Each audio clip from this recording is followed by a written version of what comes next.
ఒక అంశాన్ని సీరియస్గా పట్టుకొని లోతుగా పనిచేసేటటువంటి క్రమంలో కొన్ని వైరుధ్యాలు వస్తాయి, కానీ అవి అభిప్రాయ భేదాలు తప్పితే భేదాభిప్రాయాలు కాదు.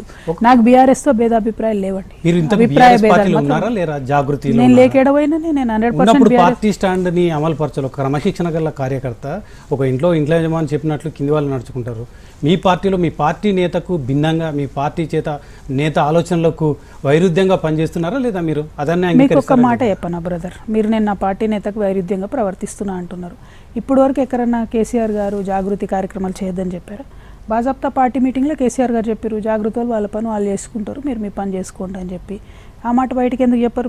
మీరెవరు ఎజెండా అమలు పరుస్తూ ఉన్నారు? నేను అట్లా అడగొచ్చా? అట్లా కాదు కదా.